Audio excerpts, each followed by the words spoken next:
আপনারা অনেক সময় স্ল্যাব নিয়ে চিন্তিত হয়ে পড়েন যে আসলে এই যে স্ল্যাবটা আমরা করব, যে মেজারমেন্টটা আছে সেই মেজারমেন্টে আমাদের স্ল্যাবটা অনওয়ে স্ল্যাব হবে নাকি টুয়ে স্ল্যাব, অর্থাৎ আমাদের এক জালি বসবে রড নাকি দুই জালি বসবে। তো এটা নিয়ে কিন্তু আপনাদের ভিতর অনেক সমস্যা সৃষ্টি হয়, আপনারা আসলে কনফিউজড হয়ে যান যে আসলে কোথায় কিভাবে এবং কোন ওয়েতে আপনারা রডটা প্লেসমেন্ট করবেন।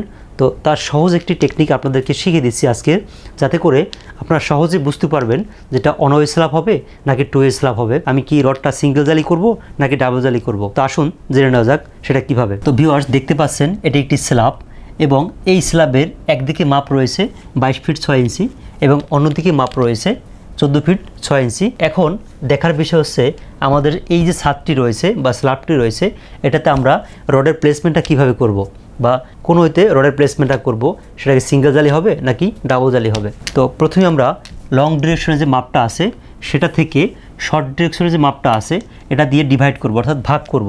তো ভাগ করলে পরে তো ওখানে দেখতে পাচ্ছেন 1.55 আসছে। তো 1.55 হচ্ছে 2-এর থেকে কম। ফর্মুলাটা একটু দেখিয়ে দিচ্ছি, সেটা হচ্ছে যে অনওয়ে স্ল্যাব, যেটি অনওয়ে স্ল্যাব হবে অবশ্যই দৈর্ঘ্য এবং প্রস্থের যে ভাগফল 2-এর থেকে যদি কম হয় তখন সেটা হবে টুয়ে স্ল্যাব, এবং 2 বা 2-এর থেকে যদি বেশি হয় সেটা হবে অনওয়ে স্ল্যাব।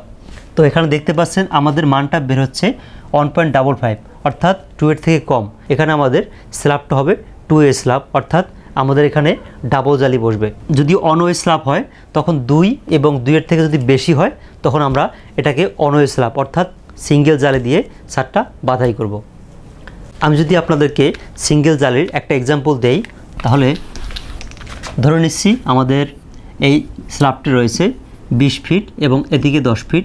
তখন যদি আমি 20/10 করি তখন আমাদের রেজাল্ট আসবে 2।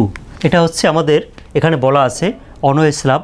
2 এবং 2-এর থেকে বেশি হলে সেটা হবে অনওয়ে স্ল্যাব। এটা হচ্ছে অনওয়ে স্ল্যাবের এক্সাম্পল। যদি এখানে ভাগফল 2-এর থেকে কম আসে তখন টুয়ে স্ল্যাব, এবং যদি 2 এবং 2-এর থেকে বেশি হয় তখন সেটা হবে অনওয়ে স্ল্যাব। তো আশা করি এই ফর্মুলা ইউজ করে খুব সহজেই আপনারা চিনতে পারবেন এবং সেই অনুযায়ী রডের প্লেসমেন্টটা করতে পারবেন। তো দেখা হবে পরবর্তী ভিডিওতে। ধন্যবাদ সবাইকে।